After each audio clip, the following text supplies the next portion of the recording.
Maninagar Cheti Chand committee દ્વારા ભગવાન ઝૂલેલાલની ભવ્ય શોભાયાત્રાનું આયોજન મણિનગર ચેટીચંડ કમિટી દ્વારા સતત 7મા વર્ષે ભગવાન ઝૂલેલાલના 1076માં પ્રાગટ્ય વર્ષે તારીખ 20 માર્ચ 26 શુક્રવારના રોજ ચેટીચંડના પાવન તહેવાર નિમિત્તે મણિનગર સિંધી માર્કેટથી અતિ ભવ્ય શોભાયાત્રાનું આયોજન કરવામાં આવેલ છે, જે મણિનગર માર્કેટ બપોરે 3 વાગ્યા કલાકે પ્રારંભ થઈ મણિનગર સ્ટેશન, મણિનગર ક્રોસિંગ, દક્ષિણી society, good luck society, Netaji society, જય હિન્દ 4 રસ્તા, જવાહર ચોક, ભૈરવનાથ, પુષ્પકુંજ થઈ ઝૂલેલાલ ઓપન એર થિયેટર ખાતે આશરે 6 કિલોમીટર જેટલા એરિયામાં ફરશે. આ શોભાયાત્રામાં મોટી સંખ્યામાં સમાજના સભ્યો ભાગ લેશે અને પરંપરાગત વેશભૂષા, ભજન કીર્તન અને સાંસ્કૃતિક ઝલકોથી સમગ્ર વિસ્તાર રંગીન બની જશે. આ શોભાયાત્રામાં 12મી 14 મંડળો દ્વારા અંદાજે 13 જેટલી ઝાંખીઓ, પુરુષોની છેજ, મહિલાઓની છેજ તથા અનેક ભાવિભક્તો આ શોભાયાત્રામાં ભાગ લેશે. 22 માર્ચ 2026 રવિવારે સાંજે 6 વાગ્યા કલાકે સાંસ્કૃતિક કાર્યક્રમનું આયોજન કરવામાં આવ્યું છે. આ કાર્યક્રમમાં જાણીતા ગાયક નીલ રોકસ્ટાર દ્વારા મ્યુઝિકલ પાર્ટી રજૂ કરવામાં આવશે, જે કાર્યક્રમનું મુખ્ય આકર્ષણ રહેશે. આ ઉપરાંત દરેક મંડળોને યોગ્યતા અનુસાર ઇનામ વિતરણ કરવામાં આવશે. આ શોભાયાત્રા કાર્યક્રમમાં માન શ્રી જગદીશભાઈ વિશ્વકર્મા, અધ્યક્ષ, ગુજ પ્રદેશ ભાજપ, માન શ્રી અજયભાઈ બ્રહ્મભટ્ટ, મહામંત્રી, ગુજ પ્રદેશ ભાજપ, માન શ્રી પ્રેરકભાઈ શાહ, અધ્યક્ષ, ભાજપ, કર્ણાવતી શહેર, માન શ્રી દિનેશભાઈ મકવાણા, પશ્ચિમ લોકસભા સાંસદ, અમદાવાદ, શ્રી અમૂલભાઈ ભટ્ટ, ધારાસભ્ય મણિનગર વિધાનસભા, તેમજ શ્રીમતી પાયલબેન કુકરાણી, ધારાસભ્ય નરોડા વિધાનસભા અને અન્ય રાજકીય આગેવાનો તથા સિંધી સમાજના આગેવાનો પણ જોડાશે. હું રાકેશ માખીજા, મણિનગર ચેટીચંડ કમિટીનો મેમ્બર. આગામી સમયમાં ચેટીચંડ તરફથી શોભાયાત્રા થવા જઈ રહી છે.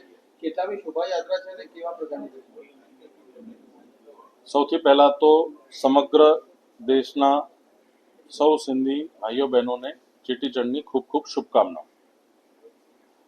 મિત્રો, ચેટીચંડ એ ભગવાન ઝૂલેલાલનો પ્રાગટ્ય દિવસ છે. 2026માં જે ચેટીચંડ ઉજવવાનો છે એ 1076મો પ્રાગટ્ય દિવસ છે. આ 1076મા પ્રાગટ્ય દિવસ નિમિત્તે મણિનગર ચેટીચંડ કમિટી દ્વારા દર વર્ષની જેમ આ વર્ષે પણ ભવ્યથી અતિ ભવ્ય કાર્યક્રમનું આયોજન કરેલું છે અને આ કાર્યક્રમની દરમિયાન મણિનગર ચેટીચંડ કમિટી એક ભવ્ય શોભાયાત્રાનું લગભગ 13 થી 14 મંડળોની સાથે આયોજન કરેલ છે. સુનિલ મુરજાણી, મણિનગર ચેટીચંદ કમિટીનો એક મેમ્બર. સુનિલજી, આ શોભાયાત્રા નીકળવા જઈ રસ્તામાં મણિનગર રેલવે સ્ટેશન સિંધી માર્કેટથી લઈને આગળ જેમ જેમ દક્ષિણી ચોક પર વ્યવસ્થા રાખેલ છે, પછી ગુડલક સોસાયટી પર સ્ટોલ છે, એના પછી આગળ નેતાજી આપણે સોસાયટી પર સ્ટોલ છે, એના પછી આગળ જવાહર ચોક મોહન પ્લેટ સુધી સલંગ પાણીની વ્યવસ્થા, નાસ્તાની વ્યવસ્થા, ફૂલ વ્યવસ્થા આગળ રાખેલ છે. ગરમીનો પારો છે તો જેથી કોઈ ડોક્ટર ટીમ કે કોઈ હાજર રહેશે કે કેમ? ડોક્ટર ટીમ હાજર રહેશે અને અમે જે સ્ટોલ જેણે લગાવ્યા છે એ લોકોને અમે લીંબુ શરબતની એક આગ્રહ રાખ્યો છે કે દરેક સ્ટોલ ઉપર એક લીંબુ શરબતની વ્યવસ્થા રાખે, જેથી કરીને ગરમીનો પાળો વધારે છે તો કોઈ પણ જાતને કોઈ પ્રોબ્લેમ ના આવે. ઓકે. હું રાહુલ ચાંદવાણી, જય ઝૂલેલાલ યુવક મંડળ ન્યૂ મણિનગરમાંથી.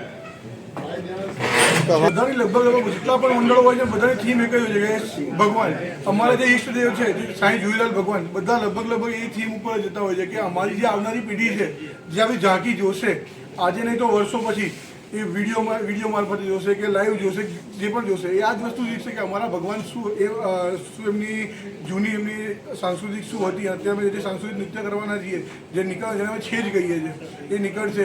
એટલે ભવિષ્યમાં પેઢીને આ બધી વસ્તુની જાણકારી રહે એના માટે અમે આ બધી વસ્તુ કરતા હોઈએ છીએ અને આગળ પણ અમે આ વસ્તુ કરતા જ રહીશું. છેલ્લા 2-2.5 મહિનાથી જેટલા પણ મંડળો છે, જેટલા પણ મેમ્બરો છે એ આના વિશે આના માટે દોડતા જ આવતા હોય છે આ બધી વસ્તુઓ માટે. એક ઝાંખી કરવા માટે આશરે કેટલા માણસની જરૂર પડતી હોય છે? જેમ હું મારી ટીમની વાત કરું તો 10 થી 12 માણસોની ટીમ હોય છે જેને અલગ અલગ કામ આપેલા હોય છે. આઈસર બુક કરવી, ડેકોરેશનનું કામ કરવું, થીમ મેનેજ કરવી, લાઇટિંગ કરવું, સાઉન્ડ કરવું, બધા ઘણા બધા પ્રકારના કામ હોય. 10 થી 12 મેમ્બર હોય છે, એની જોડે સ્ટાફ માણસો તો 30 થી 40 હોય છે અને બધાને આનંદ પણ એટલો જ આવતો છે આ બધી વસ્તુ કરવા માટે. ઓકે.